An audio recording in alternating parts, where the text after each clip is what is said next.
So, isa na namang special episode ng ating kamustahan ng pag-asa. So, dahil special episode ulit ito, special ulit ang ating guest for tonight. Pero bago ko siya ipakilala, meron muna tayong papakinggang song na very special sa kanya.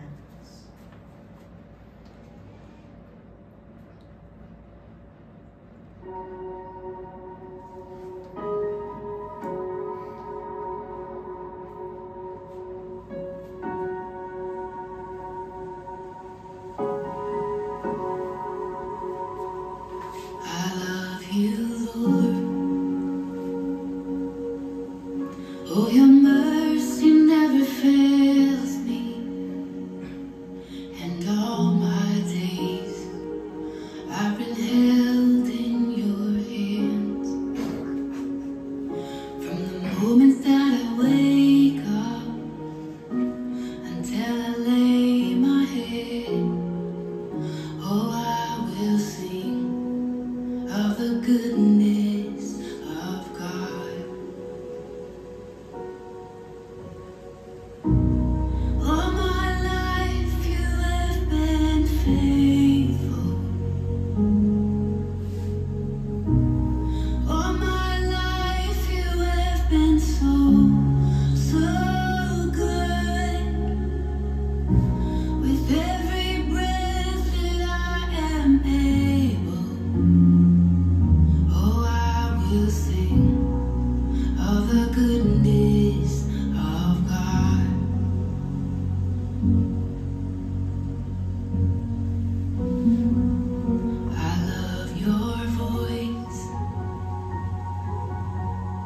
You have led me through the fire in my darkest night. You were close like no other. I've known you as a father. I've known you as a friend. Oh, I have lived in the goodness of God. And all my life you have been faithful. All my life you have been so, so good. With every breath that I am able, oh, I will sing of the goodness of God.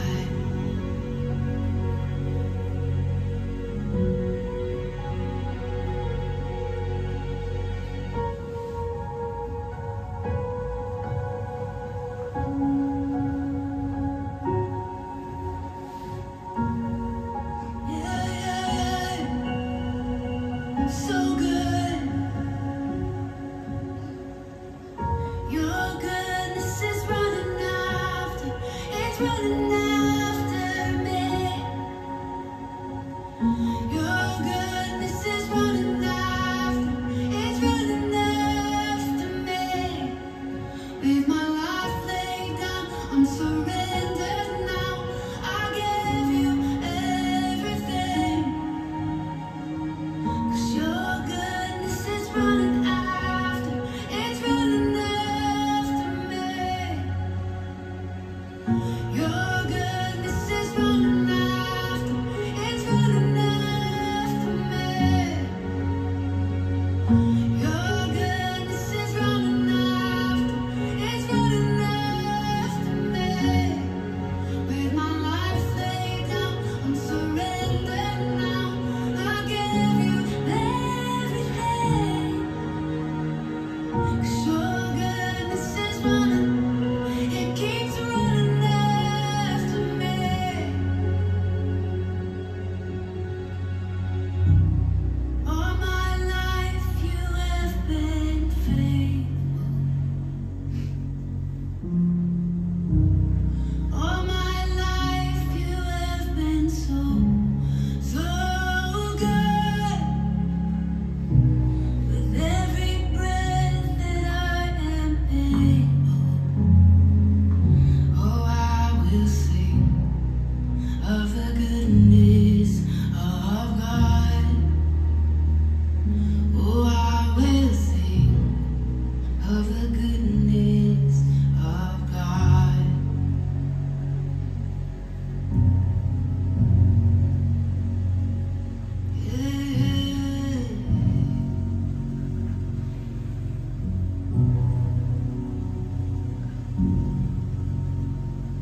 Once again, let us all welcome Kuya Adel.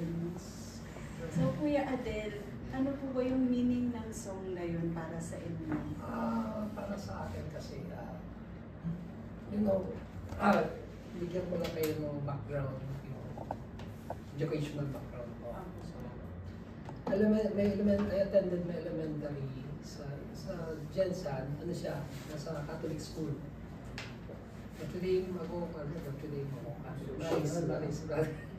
Then, high school, punta kami nito, LSU, then pagka-college, 2 years ako, agricultural engineering sa Manila State University, then nagsiman ako. Graduate ako ng siman. So, kaya ako lang nasabi na gusto ko yung song na yun. So, based on my experience dito, marami akong, sabihin na natin, bilang mga teenager, dumaan din ako sa, alam mo yun, daming kalokohan din.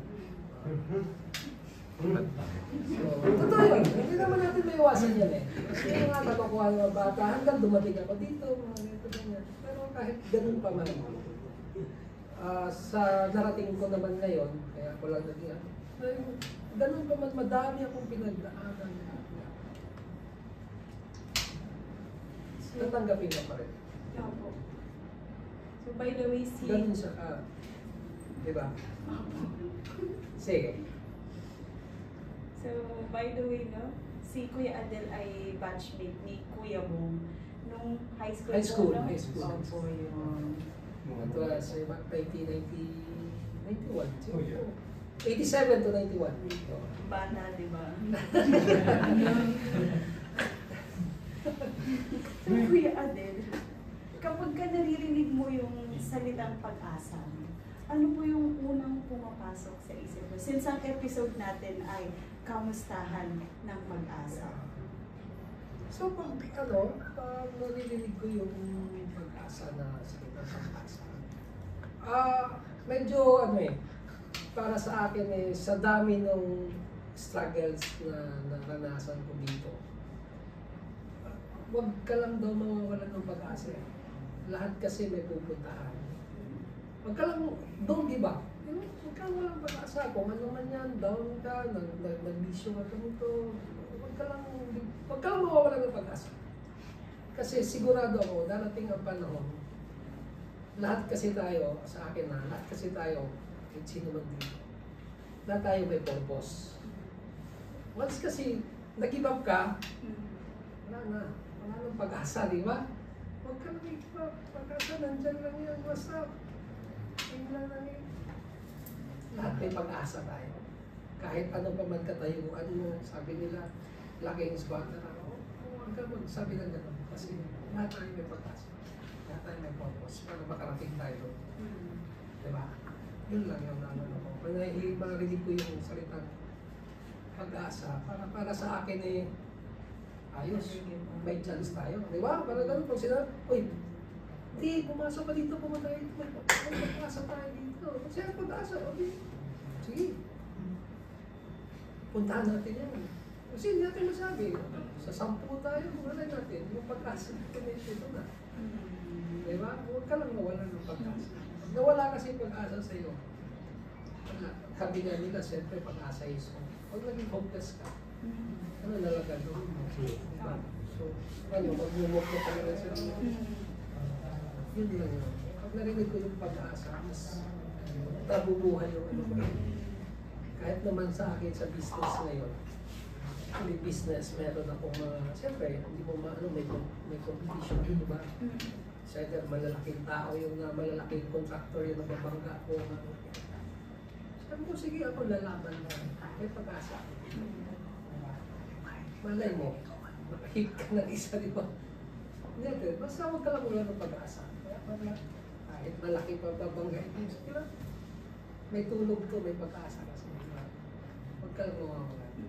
Yun lang akin, pag nakatinig ang pag-asa, kahit ano pag ako sa buhay, naghihigaw sa tayo, may pag-asa tayo. Lahat. So, sa buong buhay niyo po, do you ever experience na mawala ng pag-asa? Actually last year. Last year, nagtayo ako na 20 years ako sa company. Yung company namin is, ano siya, interior designing.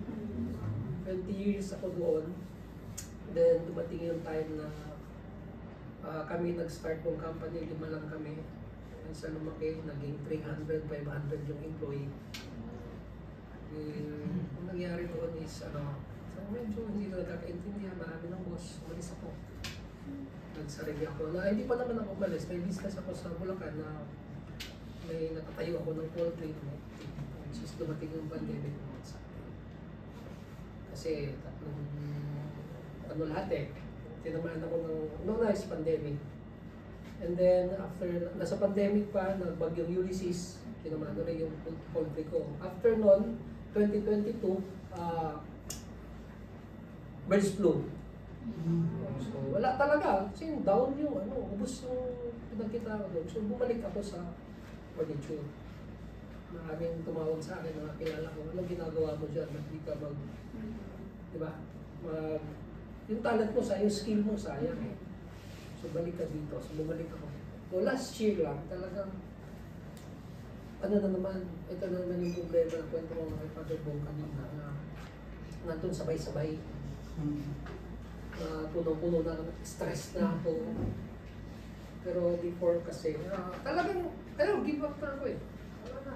Stress na, wala na itong solusyon. Lahat na ng inisip na, export ko na lahat ng effort, lahat, resources mo, pera mo, kasi wala. Hanggang sa dumating yung point yung dalawa kong ATM, walang pera. 26 pesos, 37 pesos. Maniniwala ka ba, contractor ang pera mo, 50 pesos. Wala na talaga. Hopeless na. Dumating yun sa point. Last year, June last year, mag-1 years, mag-anniversary sa next month. Wala na. Pero naisip ko, ano bang reason kung bakit ko tinayo yung company? Dahil doon sa anak ko na panganay na nagpursige rin siya magtapos ng civil engineering. Kasi dahil doon sa business ko na yun. So, kung i-give up ko siya, pala na rin yung niya, siya nagpursige siya. So, balik ako. Talagang down na talaga ako. Wala na. Wala na itong wala nang solusyon. I-demanda nyo na ako ng mga kliyente ko kung gusto mo i-demanda nyo na ako. Kasi wala na akong bibigay sa inyo eh. Matingan time na. Pati mga nangyari kasi iniwan ako ng mga pinagkatiwalaan ko ng mga tao. Pero ano naman, pag-down ka, tago na naman. So, paano po kayo unti-unting bumangon dun sa tulong na rin ng mga kaibigan, ako na nagpahiram sa akin, nagtiwala. Kasi lahat naman yan, pag business ka nag-start yan talaga financial eh.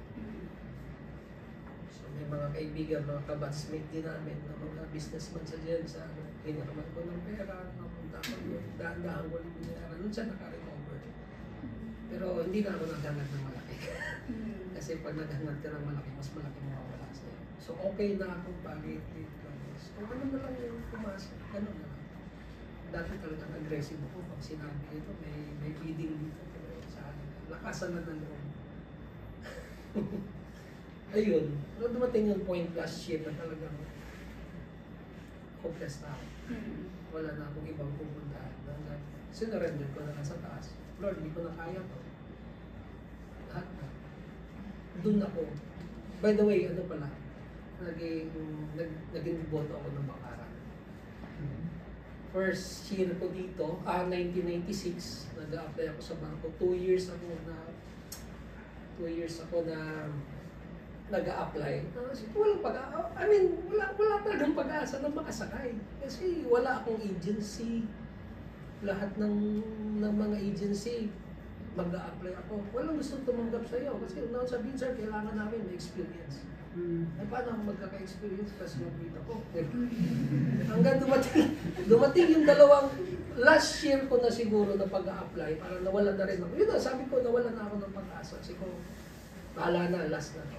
Ang last na nag-interview sa akin, taga Jensen pa, crewing manager sa PTC, kilalang company sa Makati. Sabi sa akin, sir, kailangan namin ng credentials mo. Okay. Wala pa palang experience. Sabi ko, wala sir eh. Basta ako. Pero 2 years ka ng graduate ah. Yes sir, wala ka pa tumatapin. Sabi niya, kailangan namin, parang napikon na rin ako kasi kailangan namin dito may experience eh. Sinagot ko na siya. Sabi ko, sir, paano ako magkaka-experience when hindi ako iyahay? Diba? Sabi ko, parang ano na eh, sabi ko, paano ako makaka-experience when hindi ako iyahay? Wala na, sabi ko, wala na to. Sarado na tong, sarado na tong pag-a-apply na to. Kung saan nakarating ako, nagtrabaho ko factory. Lahat ng pinasukan ko, inaral ko. Which is related naman sa akin sa business ko. Na lahat ng pinasok ko, inaral ko. Masyado tayong ano yan sir? Ano yan? Matanong ba? Wala namang mawawala sa'yo. Magtanong ka lang. Lahat malalaman. Tanong ka lang. Magtanong lang kayo, lahat malalaman. Yun ang... Okay. So, parang napansin ko lang sa mga story niyo, sir, every time na dumadating kayo sa point na parang wala nang pag-asa, yung ubus na talaga, yung sinosurrender niyo na kay Lord, Yes. is biglang nagkakaroon or pinapadala kayo ng pag-asa or yung mga tao na nakapaligid sa inyo yung nagiging way niyo or nagiging bagong pag-asa niyo. Oo. Kasi ano eh, kung ikaw lang kasi isipin mo, sarili mo lang kasi mag-iisip ka. Sabi ko na, sarado na lahat mo eh. Lahat na, next-start mo na lahat yung effort eh. Kasi wala na. Sarado na yung, ano pa. Hindi mo na alam kung anong gagawin. Na dumating ka sa point na yun, hindi mo na alam gagawin. Dinasal mo, hindi ako makasakay ng barko. Hindi ko alam kung saan ako pupunta kasi unang yung course ko, hindi siya really kahit saan eh. Barko lang talaga, tubig lang ang pupuntahan mo, walang iba. Hindi ka tatanggapin sa kung saan, makaki o ano ka dyan. Punta ka ng mga vocational, wala ka namang alam. Hindi ka namang graduate ng automotive o ano ng vocational course, di ba? So wala talagang tatanggap sa'yo. Kung meron man, may mga unahin nila yung skilled worker kaya sa akin, di ba? So wala talaga. So ano na lang, punta ako church, punta ako McLaren nga ako, sabi nga nila, mag-attend ka ng 9 novenas doon, baka ibigay sa'yo yung wish mo. So, hindi ko na binilang yun. Hindi ko na binilang. Every Wednesday, attend na lang ako ng attend. Hanggang sa, nagustuhan ko na siya eh. Nakakarinig ka ng bago, parang renew eh. Pagpunta ka doon, parang lahat ng problema mo, nawawala. Ang isa lang ang dinasal ko. Ang pray ko lang din sa ko. Bigyan ako ng work na mamahalin ko. Yun lang yun, wala nang iba. Kahit ano, bigyan ako ng work na mamahalin ko. Yun, binigyan ako ng trabaho, tinawagan. Mga dati ko sila mga dati kong dumaan ako ng construction, napakahirap sa construction. Pinakamabigat sa lahat ng trabaho sa construction. 1 week lang ako, hindi ako nagtagal. Talagang pinakamabigat sa lahat. Sabi ko, pag ako nagtatrabaho, wala nang mas mahirap pa dito. Wala nang mas mabigat pa dito, kasi pinakamabigat na trabaho construction. Dala ka ng mga 2 timbala, aakyat mo doon sa 16th floor. Baka doon ka pa lang sa 4th floor, nanginginig na, hindi ko na kaya iakyat eh. Pilitin ka na siyempre, binabayaran. Pagdating mo sa taas, wala. Ano ko, wala na. Ayun, naka-factory worker. Yung mga office, may mga, nagtayo sila ng sariling business. Nakita nila ako, tinawag, sabi ako, sama ka. Punta ka dito sa apply ka dito. Nung nalaman ko, pagbukas ko ng office, siguro yung office nila is wala pa sa 20 square meter. Malaki dito. Maliit lang pala ng konti dito. Sila rin, nakita ko mga office mate. Mga kasama ko na. 4 sila. Ayun, introducing. Simula nun, nag-umpisa. Lahat ng hawakan ko, lahat ng gawin ko, inaral ko talaga. Hanggang sa natuto ako mag-AutoCAD, which is ginagawa ng mga architect at saka engineering. Inaral ko yun. Self-study. Binigay sa akin ng company yung susi ng office. Wala kaming work na Saturday, Sunday. Pumapasok ako para mag-AutoCAD, self-study, mag-aral ako. Talagang binigyan ako ng trabaho na ginusto ko. Ni sweldo, hindi ko ini-interview. Ni oras, wala akong pakialam. Trabaho lang ako ng trabaho, ganun ka. Hanggang sa natutunan ko, hindi lahat. From accounting, technical, Lahat ng department ng office namin, inikot ko. Sabi ng boss ko, wala na akong paglalagyan sa'yo. Mag-sales ka kaya. Sabi ko, hindi ko kaya, boss. Hindi naman kasi ikaw magsasabi hindi mo kaya eh. Ibang tao magsasabi. Ikaw kaya, marunong ka, pwede. Hindi, pwede ka na, di ba? Hindi naman ikaw ang sinabi ko, pwede ka. Yun. So lahat, inaarang ko, natuto ako mag-ano. Lahat. Kaya pag gusto mo talaga yung bagay, no? Talagang gagawin mo. Kasi yun, hindi ko naman, sa umpisa hindi ko siya gusto eh. Diba, ang akin lang is maka-earn lang ako ng pera. Kasi, pagdating ko dito na 1996, sinabi ko sa sarili ko na hindi na ako asa sa parents ko. Kasi graduate na ako, may dalawa pa akong kapatid na mag-aaral din. So sabi ko, bahala na ako. Pagpunta ko sa Manila, kasi wala pang cellphone dati. Na hulog-hulog pa lang ng long 25 lang ang aking kailangan, di ba? Yun lang yun eh, tawag ka lang doon sa inyo, eh wala naman telepono sa bahay namin, siyempre alam sa Jensen. Tatawag ka doon kung nasa may-ari. Tatawag ako, pwede ko makausap yung nanay ko, pumuntahin ko doon ng mga alas 10, tawag ko diyan. So ganun lang communication namin. So, hanggang na punta ako, hindi na ako masa sa akin. Punta ako.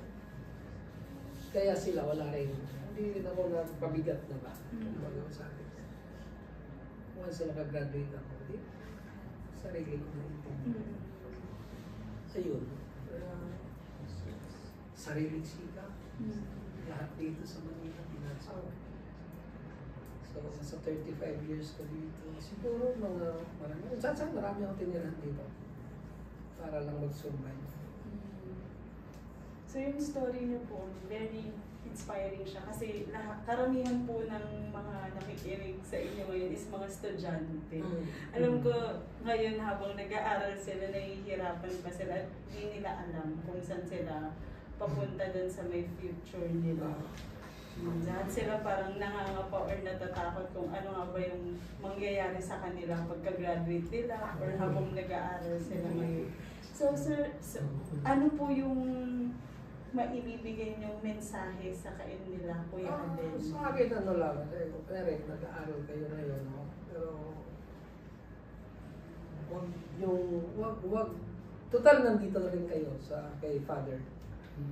Ano nyo lagi, ipag-pray nyo kung ano yung dati nung high school college ako walang ganun, hindi ako ganun. Although nag-aral ako nag-aral ako sa Catholic school. Siyempre may yung mga outside na influence ng mga, di ba? Hindi mo maiwasan yun eh. Dumaan ka lang yun, bye kasi sa akin. Diba?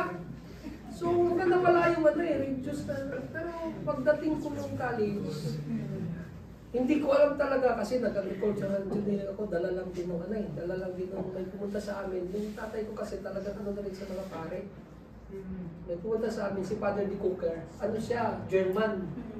Doon siya sa Calabansig na assign. Sabi niya, anak mo pala to, ganyan. English sila, sabi niya. Why not take up agricultural engineering? May malaki kaming rancho doon sa Germany. Anak ko na babae, nag-direction. Pasok ako, agricultural engineering. Nag-iisip ko ka, pero, di ba? Pag shit, wala nangyari. Nawala na si Father de Cooker. Umuwi sa kanila. Nagkasakit sa Germany. Meron naman rin mga sima na naman. Okay, lipat na naman ako sima. Pera lang, naisip ko, pera lang eh. Sabi ko, paano mo kita ng pera? Pero hindi pala yun eh. Hindi pala yun. Basta, kunyari nag-aaral ka. Ano lang, mahalin mo yung, basta, mahirap kasi yung napipilitan ka lang. Mahirap eh. Ang dapat talaga is, kung ano yung ginagawa mo, bigay mo yung puso mo dun sa ginagawa mo. Kasi pag binigyan mo yung puso sa ginagawa, tulad yung mag-aaral ka, hindi nyo alam kung anong direction nyo ngayon, no? Hindi natin alam, may future engineer dito, may future doctor dito, hindi natin alam yun, di ba? Kasi lahat naman tayo kasi may purpose eh. Hindi natin alam kung ano talaga ang, si Lord lang nakakaalam ng kung talaga ano ang para. Ang atin lang is, live in the present. Sabi ko kay Father kanina, sabi ko, Father, kung ano may yung problema bukas, hindi ko na ako iniisip yun. Ang iniisip ko is yung ngayon. Isipin mo lang yung ngayon. Paano tayo magsusurvive na yung araw na to. Kasi nobody knows mamaya anong oras ngayon. 8. Walang nakakaalam anong mangyayari mamaya alas 10.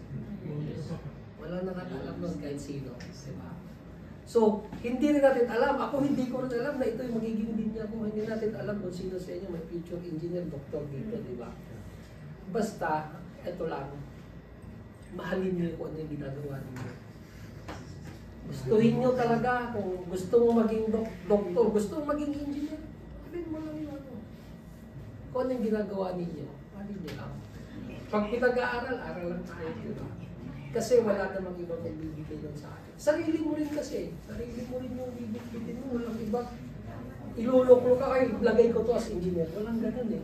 Yung sarili mo yung sarili bibigay mo para maging engineer ka, maging successful ka. Sarili mo rin yun. Kaya yun lang yun. Ang advice ko lang, sakaling meron kayong ginusto. Diba? Gusto mo maging doktor.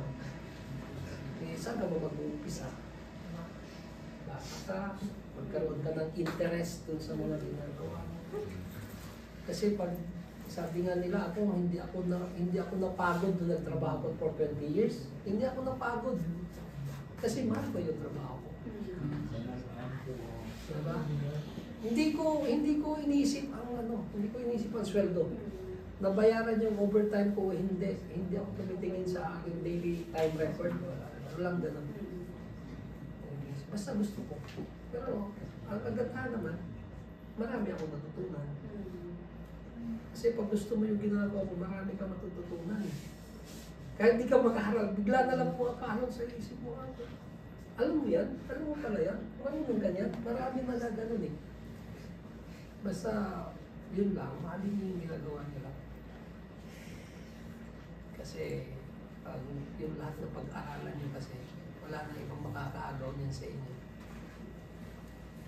Iba rin yung sabi nga nila kung kinakantsawan ako dyan sa office namin kasi yung mga kasama ko related dun sa trabaho. Architect, engineer. Eh, ako lang naman naging seaman. Malayo. Sabi nung operations manager namin, which is pinag-iinitan ako. Ako kahit saan ako ilagay ng boss. Sabi sa akin, jack of all trades ng tao na to. Kinokontra naman ng isang boss namin. Sabi niya, jack of all trades ka, pero master of none. Gayon kasi, hindi mo kailangan. Ang kailangan mo ngayon, multi-skill din.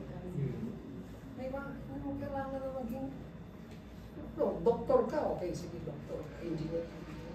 Paano ka pa rin ng mga multi-skill? Kaya pagdating sa bahay ninyo, tatawag ka pa rin ng tao na gagawa ng bahay. Hindi ko alam mo na lahat, di ba?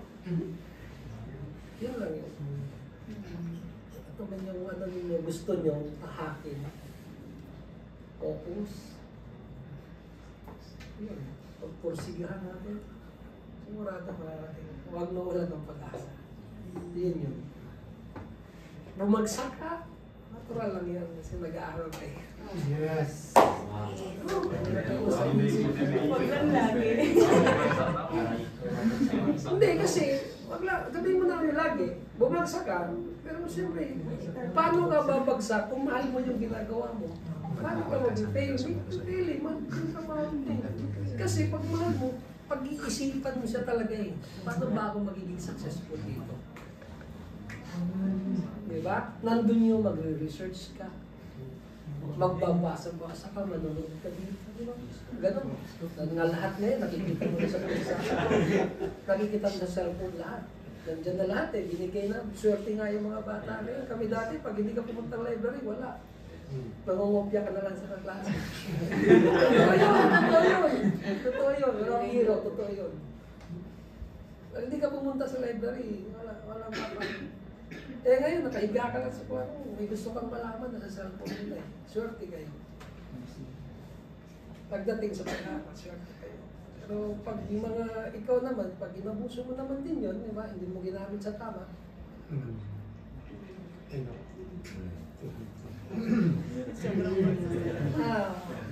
Hindi, lahat naman ng sobra. Kami naman, lahat naman sobra masama. Opo. Moderate lang. Huwag lang sa lahat naman. Kahit sobra ka naman sa trabaho, ganun din eh. Masama rin sa katawan. Work-life balance. Yeah, work-life balance. Exactly. Work-life balance. I need that. Kaya nga lang, nagkwento ko nga kay Father Paul yung last kami nag-meet noong May 9. Kwento ko sa kanya yung experience ko dito. Matagal na pala siya dito. Cebu. Ako pagka-graduate ko ng college, dito na ako. Kasi wala namang opportunity sa Jensen. Walang shipping agency doon na parang mag-apply ka ng trabaho. So kung mag-stay ako sa Jensen, ang pinakapupuntahan ko is canning. Yun na naman marami sa amin eh. Yung canning, mga tuna canning. Celebes, lahat ng tuna canning. Doon yan sa amin. So doon ka lang din doon na din ako babagsak kasi malayo yung course ko eh. Pero pag tatagayin mo ko nagsisi ako, nangyari kasi. Diba? Halata naman po. Kung magsisisi ka sa wala kang, ikaw ang gumagawa ng buhay mo eh. Kung magsisisi ka, ikaw din yun. Kaya para wala kang pagsisihan, sikapin mo na, diba? Darating ko na, sana ginawa ko po. Sana naging ginawa ko. So wala kang pagsisihan. Kaya pasalamat nga kayo, nandiyan si Father mo, at nandito kayo. Masaya akong nakikita na nandito kayo. Thank you. Totoo yun. Maraming kabataan na yun na nandyan, pumunta ka, it's either Ateneo, Lasal, Kaito, FEU. Yung mga gandang school nila. Pero wala sa kanila yung hindi ko naman nila lahat. Yung values, wala silang ganito spiritual growth. Wala silang ganito. Kaya swerte kayo.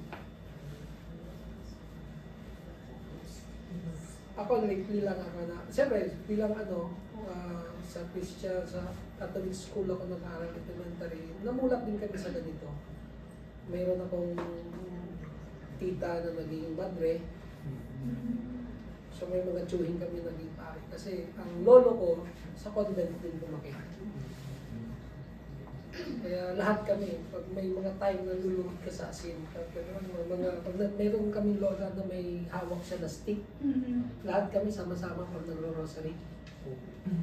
Pag may natutulog dyan. Pag may natutulog, gano'n. Kaya nasanad na ako. Yun na lang din na ko rin siya, na pagdating dito, balikan mo siya. Wala akong ibang ginawa. Walang ibang, sabi ko nga, wala akong ibang tutulong sa akin. Sarili ko, saka sila. Yun lang. Kaya kung kayo nandito na, swerte kayo. Swerte na guys. Dire-diretso nyo lang. Tuloy nyo lang yan. Sabayan nyo ng pag-aaral, mas maganda. Diba? Yung ibang bata ngayon, hindi natin alam kung anong ginagawa sa labas. Pero kung meron kayong madadala pa kay Father ng mga ganito, makikinig, mas maganda.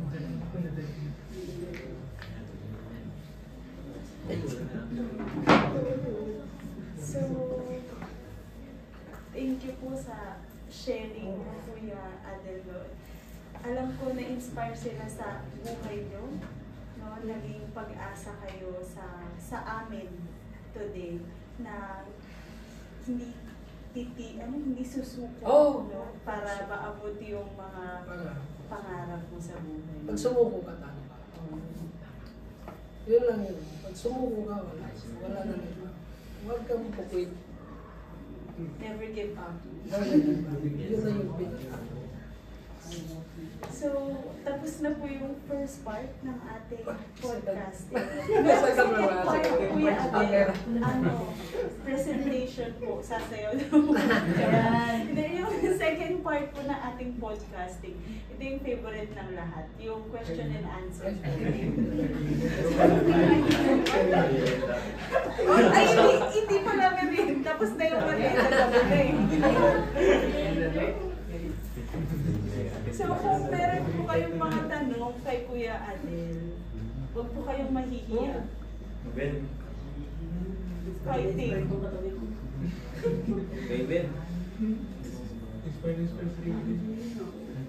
Ay, ako pala Kuya Adel, may question. Hmm. Yung regarding naman yung sa may family nyo, di ba parang nagkaroon, family, ay may family po ba kayo? Yeah. Okay.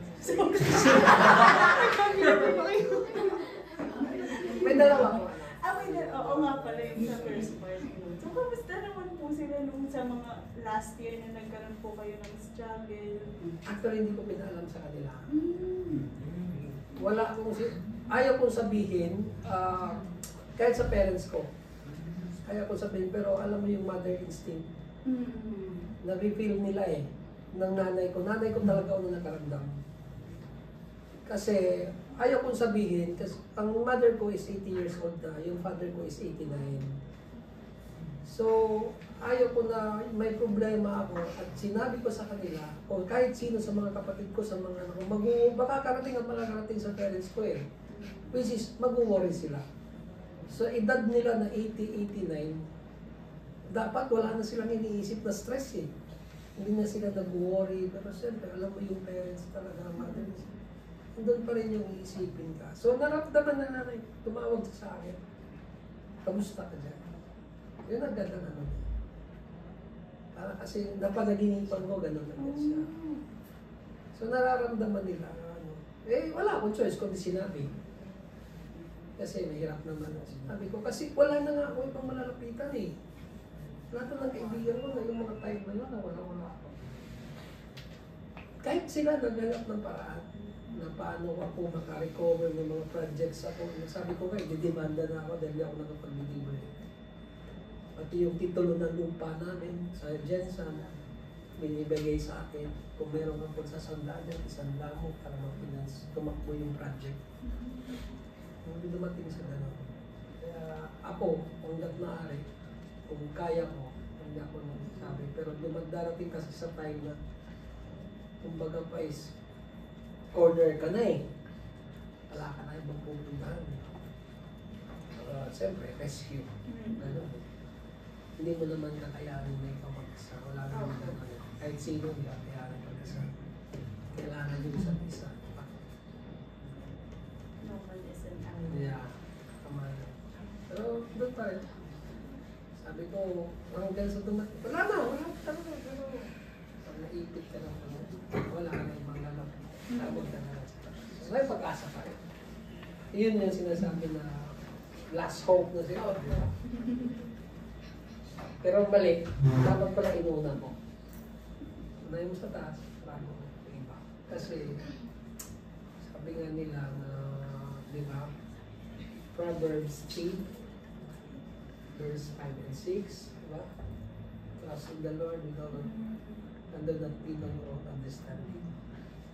Yun yun sabi niya. Hindi, yan ako na lang. Bigyan na lang natin. Mahirap kasi na. Dapat unahin pala. Unahin yung mga doon. Bago ikaw gumawa ng aksyon. Ang nangyari sa akin, baligtad. Umaksyon muna ako ng sarili ko. Bago, nung wala na, dapat, hingi ka muna ng guidance pala. Sa akin, baligtad. Siyempre, iniisip kasi alam ko lahat Kung kaya ko, pinasok ko to. Kaya ko. Although, alam ko naman lahat ng project na yun. Pero, dumating dun sa financial, yun ang hindi ko na alam. Mga parents ko, okay naman sila. Nalalaman kasi. At yung mga kapatid ko, wala pa na rin nila. Pero okay. Paano? Okay na. At saka at least nagkaroon po kayo ng katulong. Wala naman kasi magtutulong sa'yo kung yung family mo. Mahirap yung tatawag ka ng tulong sa hindi mo pamilya. Baka iba pang advice mo mapayo sa'yo. Lalo naman papunta ka sa ibang tao. Kung maintindihan niya, ano mo tayo dito? Para mawala yung problema mo. So, ibang solusyon yung ino-offer nila.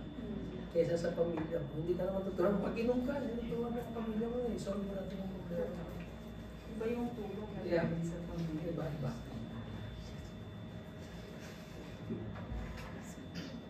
Yung mga tanong ba kayo? May question ba kayo? Magtatanong kayo. Baka nangyari mo masagot. Di ba?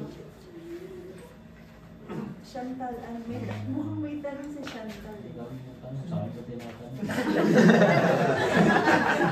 Mamaya, dito ka pa umuwi.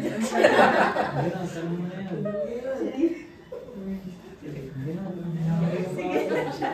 Baka di ka makatulog.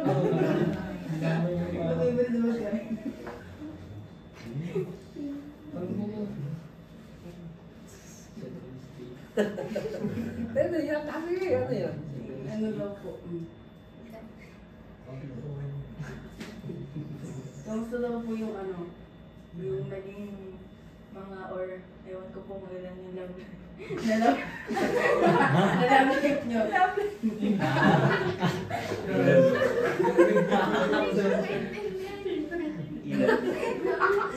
o Sorry. Sorry na. Ang love life. Favorite po kasi nilang topic yun. Lalo na siya. Pinapatanong po ni Kuya Hindi, totoo, siguro hindi ako, yung... Sabihin natin, hindi ako swerte sa love life. Pero paano daw na yung wife mo, paano daw kayo naging kayo? Paano kami naging kami ng wife ko? Taga doon din kasi. Taga isang province lang, isang subdivision lang kami. Block 1 sila, Block 2 kami. Kung baga pa isang subdivision, Block 1 na. Sides! Oo. High school, actually elementary pa lang ako. Magkakalaro pa dyan eh. Magkakalaro pa. Pero ahead siya sa akin ng 2 years. Sa ibang school siya. Siya magsaysay. Habang magsaysay siya, ako naman is Mindanao State University. So, de yun, ang boyfriend niya, high school, ang boyfriend niya high school, pinsan ko. Pinsan ko, then, nagkata sila, yung pinsan ko kasi, nagdabaw. So, nag-break sila, o ano man. Pero naging kami, nandito na ako sa Manila. Nandito na ako sa Manila. Nakita kami na, siyempre, nandiyan si kwento lang eh.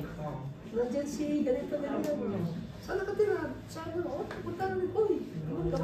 Ganun kami sa'yo, no? Kalaro ko to dati. Yung mga sipon nito dati, pag ginagawa ko. Bumubuhit dito. Diba? Doon nag-umpisa. Yung tukso na ganun ba? Which is, hindi ko alam, minsan totoo din talaga. Pag ano ka, bumubuhit dito. Lalo na may hawak ka. Nalala ng Jory. Doon, bumubuhit dito. Pero hanggang sa ganun, hanggang sa hawan. Mga kababata rin kasi nagkita-kita. Ngayon na, siyempre.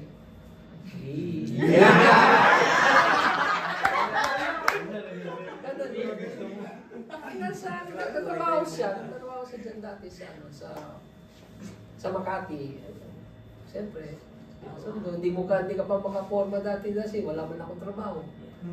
Diba? Hindi ko man pwede mag-aya na kumain tayo, wala naman ikaw pera. Diba? Hindi mo masabi nga, fishball na lang tayo. Diba? Mahina kayo. Kaya nagpursige na ako magtrabaho. Kasi, siyempre, wala man, hindi mo masabi nga, sunduin kita, wala akong pamasahe. Diba? Hindi mo maya, kumain tayo, wala ka. Kahit ka, fishball tayo, apat lang ha. Ganon, diba? Dito ko siya, taga doon isang province kami, dito ko siya naging. Dito kami nagkita.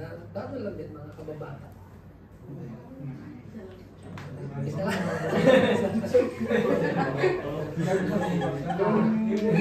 Bakit kayo nagtrabaho na? Nakapagtrabaho ka na? Oo, nakapagtrabaho na ako. Nakapagtrabaho na ako. Doon kami. Nakapagtrabaho na ako. Kasi nung time na yun, siyempre, ano lang, balita. Siyempre, nung nagkatrabaho ako, binalikan ko rin. Kasi may pamasahe. Meron ka ng pamasahe. Hindi na kita, sunduin kita. Hindi kita sa inyo, di ba? Meron ka ng pamasahe. Meron ka ganun eh. Diba?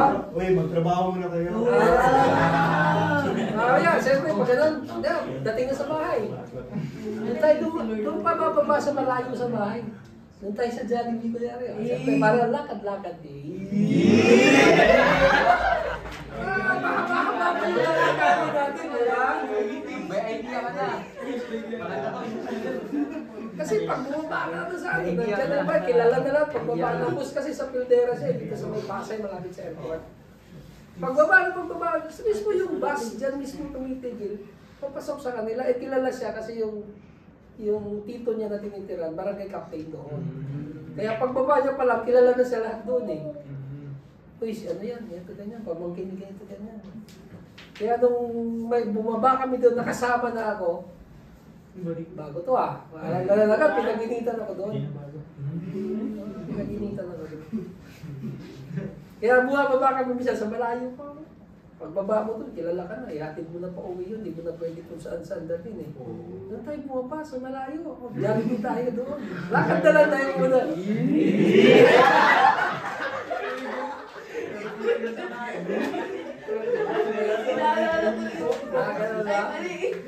Pagdating mo lang dito, magkakanta lang kayo.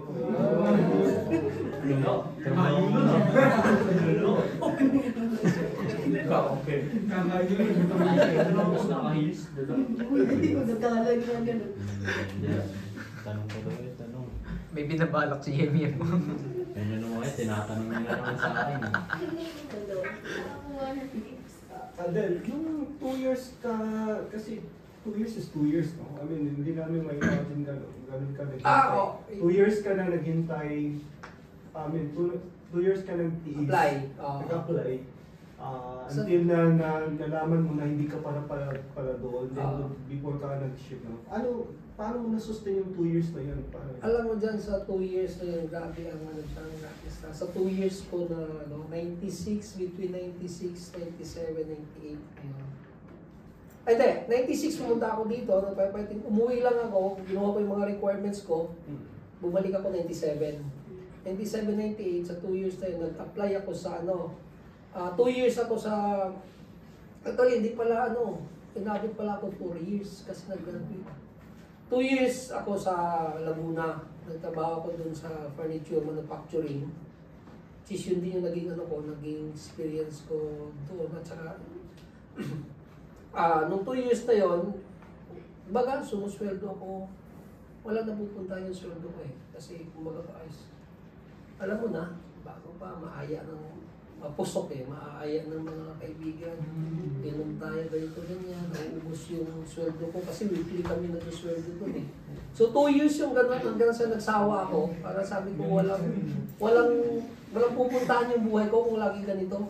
Hindi to yung gusto ko, na gusto ko pumunta ako sa Manila, puno ng pag-asa. Yun sinasabi ko, pumunta ako sa Manila. Dito talaga ang pag-asa ko eh. So 2 years na yun, nag-resign ako. No, galing din ako sa helper. After 6 months, na-promote ako as machine operator. And then, inobserbahan nila ako hanggang sa, pipirma nila ako ng kontrata bilang fabricator, ng metal fabricator. Gumagawa kami ng mga cabinet, mga steel lahat, metal lahat. Doon, so sabi ko walang pupuntahan. So balik ako sa course ko na another 2 years. Yun 2 years na pag-apply, which is 99, 2000. Yung 2 years na yun, dito na nagsimula. Kasi doon may regular ako na trabaho, may boarding house ako, may inuuwihan ako. Pagdating ko sa Manila ngayon, doon na ako naging palipat-lipat kung saan ako nakarating. Kung saan may kaibigan, may kabats na seaman, saan na nakatira? Sa Paco. Punta ako sa Paco. 2 days, 3 days ka sa Paco. Merong pupunta na pagpunta doon, tutulong ka. Ikaw nga, ako na magluto, ako na mag-prepare, dito ganyan. Kasi lang, wala akong agency eh. Tumari ako ng Paco, Pandacan, Santa Ana, Fairview. Ang dami ko palipat-lipat. Ngayon, nakadikit ako sa dito sa, meron akong ginawa akong body-body ng official sa barko. Port engineer siya, na taga-tupi din sa ating banda. So, marunong ko mag-Ilonggo. Ilonggo siya eh. To ang tawag sa akin. To. Sabi niya, saan ka? Taga saan ka? Sabi ko, diligenza. Ganito ganyan, kwento. Sabi niya, samahan mo ako. Meron siyang mga gamit. Buntis yung asawa niya na pangasawa niya taga Florida Blanca. may mga bibilin siya sa Japan ng mga gamit. Kasi ang biyahe ng barko is Japan, Manila. And then sa mga gamit, sabi, tulungan mo ako. Nagabot-bit pa ng mga gamit na galing Japan, sakay kami ng bus. Sama lang ako sa kanya. Sama ka. Hindi ko alam kung saan ako dadalhin. Basta sama ka sa akin. Hindi ko alam na sasakay kami ng bus. Sabi ko, pagtingin ko, bakit lang ka, Pampanga to, ang layo nito ah. Kaya ako, sama lang din ako, libre naman pamasahe. Bit-bit ko yung pagdating na, pagpapamasansa ko daw, dyan ka muna. Parang naging alala ako. Pagbalik namin ng Manila, lahat ng kanyang mga, mayroon kasi silang room bawat opisyalis sa barko, may kanya-kanya silang gabi na pagtawagin. May rep siya doon, may mga supply siya. Lalagay niya yun sa plastic. Dalhin mo to. Sa'yo na yan kasi may bago kami supply. Wala man akong boarding house ako tatalin. Gawa ko, hinahati-hati ko sa plastic. Punta ako ng Paco, may dala ko. Meron akong noodles, meron akong dilata. Kain tayo, mag-good for 2 days yun. Ganun na, kung saan-saan ako na makarating. Yun ang dala-dala ko. Pagbaba niya ng barko, minsan once a month sila. Dadak sila dito, hindi siya makakapunta ng Pampanga. Dali mo to sa dali mo to dun sa misis ko. Ito yung pamasahe, bibigyan kita ng pera, allowance mo para mag-report ka sa agency. Tago yun. Pag wala naman sila, wala si sir. Pag nagdadak yung barko, naglilinis kami ng barko. Sasama ako dun sa mga nagmamap para lang magkapera. Magkano lang ang minimum natin dati, 125 pesos. Kukunan pa yun ng SSS. Di magkano lang alam mo, 100 umaga tanghali. Diba? Minsan ang almusal namin, lang, noodles at saka pandesal. Maghapon na yun, minsan maghapon na yun. Survival talaga. Kung dito ako survival talaga. Kasi ayaw ko pumunta sa mga relative ko yung mga kapatid ng nanay ko. Yung father ko, taga rito talaga sila sa Luzon. Bulacan sila, mga kapatid niya nandito. Pero hindi ako pumunta. Kasi, iba rin kasi yung iba rin, kumbaga pa hindi kami lumaki ng mga pinsan ko na magkakasama. Iba yung banding na bata pa lang, lumaki kayo magkakasama, iba Nagkita kami college na, may isip na kami lahat. May kanya-kanya na silang lakan. May kanya-kanya silang kaibigan. Sinasama dito. Saan? Ganito lang. Alis na yun. So, tayo sa probinsya, sanay ka sa banding ng mga pinsan. Ganun lang, sabi ko parang hindi ako, mas okay pa sa akin na makasama ko yung mga taga-probinsya. Kasi parehas kami ng ugali. Kung ano ba nasa kinasanayan mo sa probinsya, parehas kayo So, nandun yung mag-chipin-chipin, bili ng bigas, Chipin. 5 piso, 10, nakakain na lahat. Yung isang dalawang noodles, ang sabaw is parang isang container. Diba? Totoo yun. Survival talaga. Kasi pare-paras kami lahat aplikante. Yung iba, may mga kaya na magbibigay. Ganun lang, palipat-lipat ako kung saan-saan nakarating ako. Pero marami rin naman kasi siguro, gawa ng taga-probinsya ako, sanay ka sa trabaho bahay. Mag-walis ka sa bakura, yun ang hindi ko na tinuro ng parents ko sa akin na dapat marunong matuto ka ng trabahong bahay. Kasi kung kahit saan ka makarating, may matutulong ka, magagawa ka. Hindi ka pagsasawaan ng taong pupuntahan mo.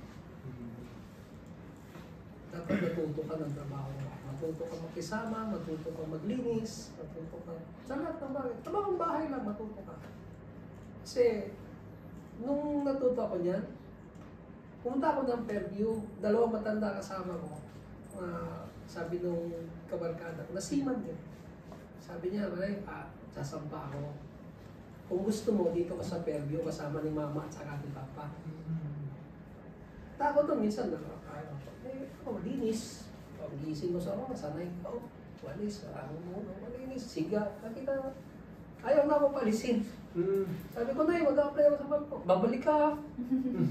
Kasi nakita nila may malinis yung kusina lahat. Matuto ka rin magtrabaho. Lahat ng pinuntahan ko ganun. Na, saan pupunta? Sabi ko, punta kasi ako. Kailan ka babalik? So, hindi ka pa umaalis, kailan ka babalik, diba? So, dapat kasi marunong ka rin Marunong ka makisama, marunong ka trabaho ang bahay lahat. Para hindi ka rin magsawaan ng mga taong pupuntahan mo. Kaya doon ako nabuhay. Sa mga 3 araw, 4 na araw. Madami akong kinirang Mandaluyong. Halos Metro Manila, naikot ko yata Mandaluyong, Makati, Pasig, San Juan, kung saan ako nakarating. Nakarating pa ako ng Subic, nakarating pa ako ng Bawat, Batangas. Kaya ito para lang kasama na hanggang Cavite. Yung agency na last kong in-applyan sa Cavite, hindi lang din natuloy kasi nagdisgrasya sila, lumubog yung barko nila sa Japan. 2 lang sila nag-survive. 2 lang. Tapos biyak yung ulo niya, nagkaroon ng head trauma. So medyo naapektuhan yung isip. Pero hindi naman parang nagkaroon ng memory loss na yung long-term memory na nawala. Saan na tayo nag-meet? Parang gano'n Ay, kuya, ganito. So, pag araw-araw na nakikita, okay. Kaya talaga sabi ko, hindi para sa akin yung pagbabarko. Nandiyan may backer na May sarili na silang agency Ganun pa yung nangyari. Sabi ko, hindi talaga para sa akin yung pagbabarko. Sabi ko, iba siguro talaga. Ganun yun Gustuhin mo man, pag parang hindi para sa'yo, wala tayo.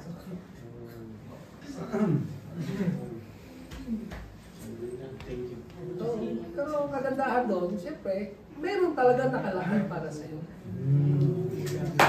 Lahat kasi may lahat tayo dito may purpose kasi tayo lahat. Pilitin man natin yung gusto natin at hindi intended the Lord para sa'yo, hindi ka talaga magiging Kaya pakikinggan natin yung will niya dito. May nakalaan para sa'yo. Totoo yun. Meron lahat naman yan Ay, magkaroon mo ka. Anong tanong mo, Erwan?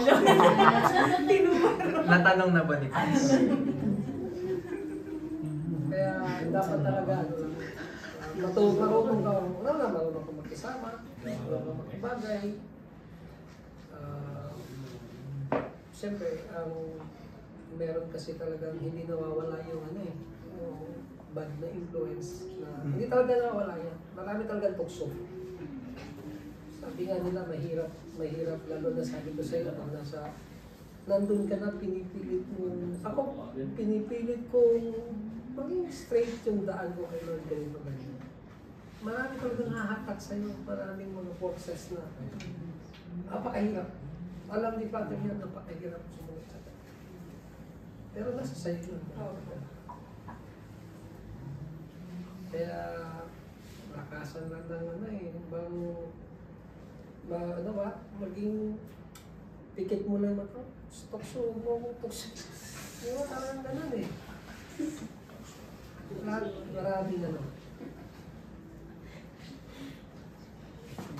Kaya yung sinasabi niya, mga bata kayo, since ang sharing natin, story ng hope, kahit marami talaga, marami kang pagdadaanan ng frustration. Lalo na hindi para sa'yo at pinipilit mo. Talagang mapagsakan talaga. Diba? May nasasaktan. Sabi ko, masarap tingin sa akin.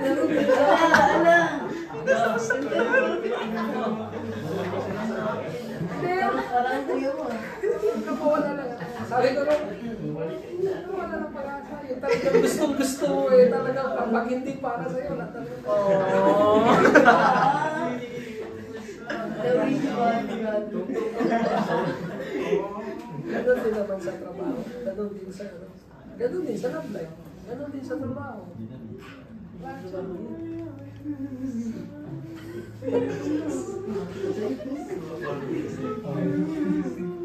So, may mga tanong pa ba kayo?